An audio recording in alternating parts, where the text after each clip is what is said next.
खुदा के काम में उम्र की कोई हद नहीं, उम्र की कोई हद नहीं। खुदा के काम में उम्र की कोई हद नहीं। हम साबित करेंगे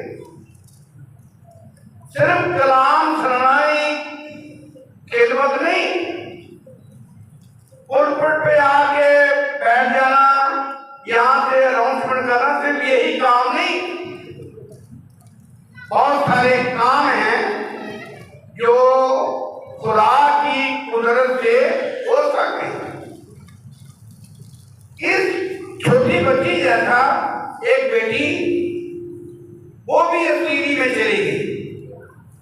जब असीरी में चली गई तो वो नमान कोड़ी के घर में उसको रख दिया गया। किसके घर में? नमान कोड़ी। ये कौन था? ये फौज का अफसर था। उसने अपने आका को देखा, मालूम हो कि इसको कोड़ है, लेकिन वो घर में है। थानेदार में तो कोड़ियों को बाहर निकालते थे, लेकिन ये मालदार है, अफसर है, घर में है। उसको किसी ने निकाला नहीं है, लेकिन छुपा के रखते थे। ये बच्ची घर में गवाही दे रही है। आज के मेरा आका हमारे शहर में होता, हमारा नबी इसके लिए दुआ करता, इसका कोड जाता। बार बार ये बेटी घर में बात करती थी। अब नौकरों में किसी ने कहा, बीबी ये छोटी बच्ची जो असीर करके आप लेके आए हैं, ये ऐसा ऐसा कहती है। खुदा के काम करने में कोई उम्र की हद नहीं। हमारा क्या मजमून है? कोई उम्र की हद नहीं। क्या ये बच्ची अपने माँ बाप के बारे में बता रही थी?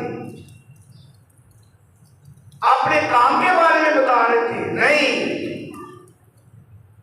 ये खुदा के नाम को जलाल दे रही थी। ये मेरा मालिक आका हमारे शहर में होता तो ये कब से कोड से शिफा पा जाता। अब ये बच्ची गवाही दे रही और इसकी गवाही से नमान कोड़ी का कोड जाता। जब ईशा के पास आया, अब दुआ करने वाला और दुआ कराने वाला है, दोनों का ईमान एक होना चाहिए। विश्वामित्री आज ये जो बीमार है, दुआ कराने वाले, दुआ करने वाले, उनका एक ईमान हो ताकि दुआ से क्या मिले? शिफा मिले। अब इस छोटी बच्ची के स्वभाव से, दवाई देने के स्वभाव से नमान कोड़ी का कोड जाता रहा। ये दुरुस्त हो गया। ये गवाही है। पुराने एहलनामा में सबने काम किया, हर एक ने खुदा के काम को, गवाही को दिया।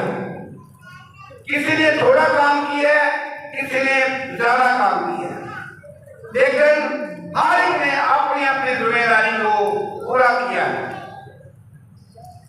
अब नए एहलनामे में हम देखेंगे पतरस और बाकी उसके दोस्त, उसके अजीज मछलियां पकड़ रहे हैं और यीशु मसीह उनके पास आ गया।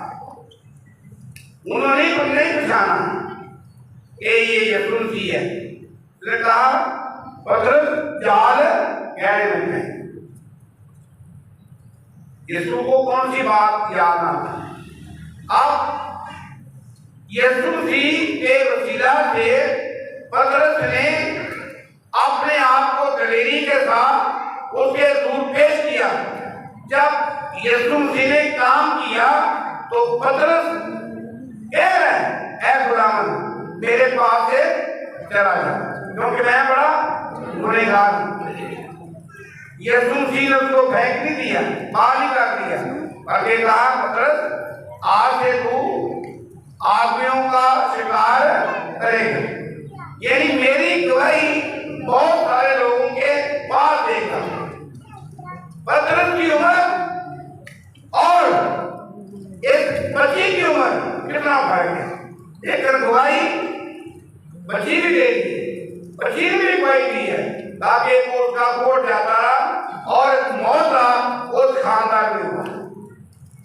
पतरस की एक दलेरी से जब उसने उसको कबूल किया, यीशु मसीह को उसके साथ हो लिया, तो क्या हुआ?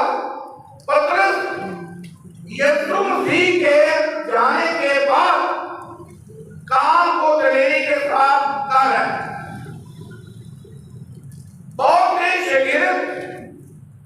बहुत से शागिर्दों ने काम किया है, लेकिन उनके काम चलते नहीं, नुमान नहीं है। लेकिन चंद शागिर्द जिन्होंने खिदमत को अव्वल दर्जा दिया, उनके नाम दर्ज है।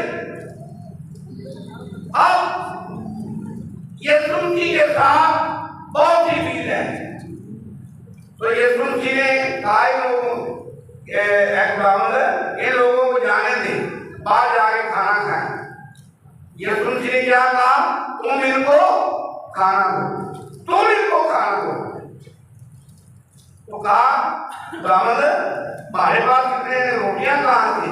तो किसी के पास यीशु मसीह ने कहा है, वो एक लड़का था नौजवान यीशु मसीह की टीम में, उसके पास 5 रोटियां और 2 मछलियां।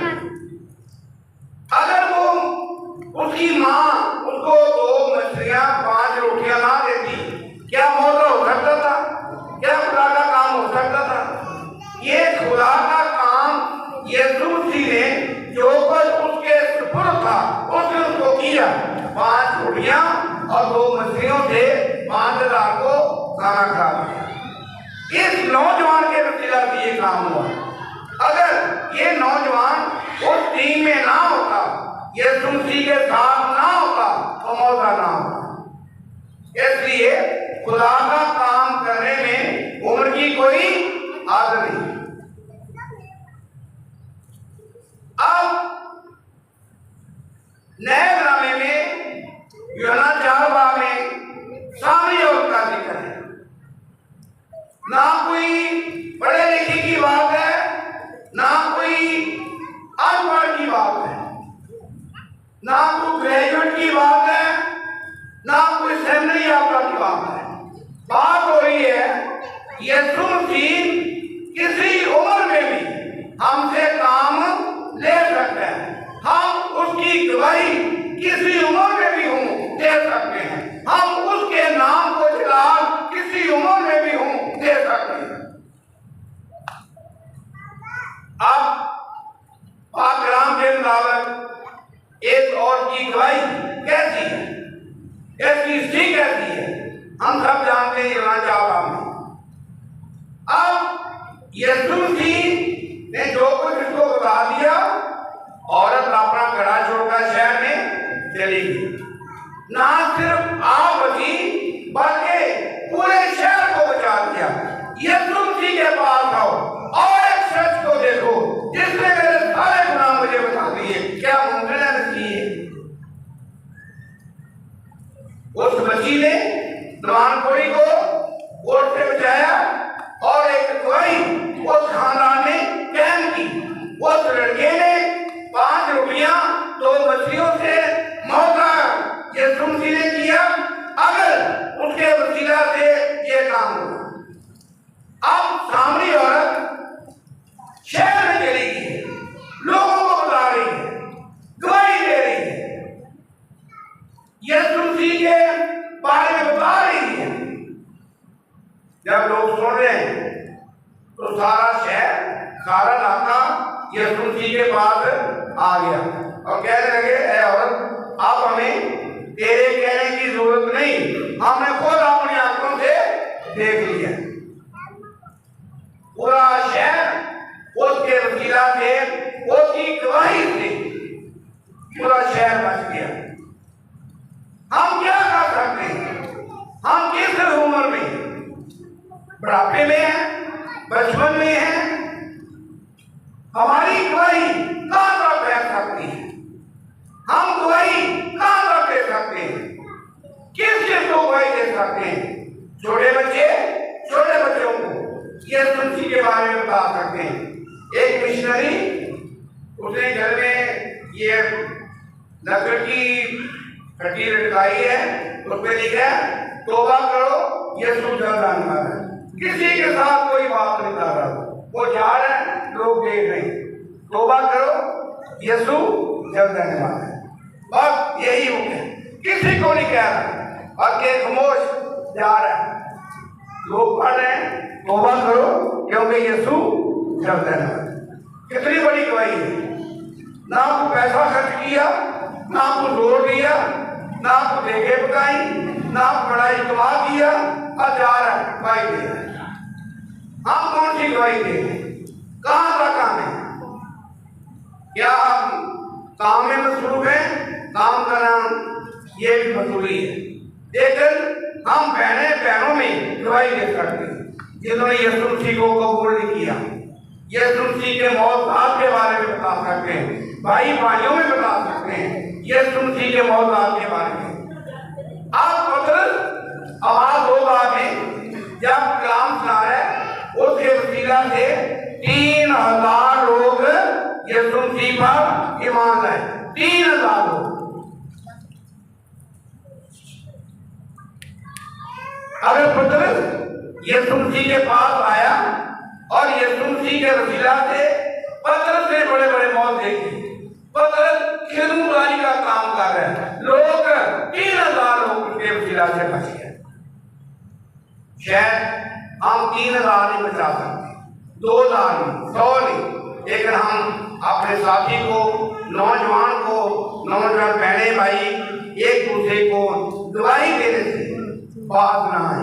हम गवाही दें यीशु मसीह जल्द आने वाला है, तौबा करो, बपतिस्मा लो, यीशु मसीह को कबूल करो, यीशु मसीह जल्द आने वाला है। यही गवाही है। क्या हम अगर नहीं कर रहे तो आज हमें वादा करने की जरूरत है। हम अपने अपने साथी को, अपने अपने एक दूसरे को गवाही जरूर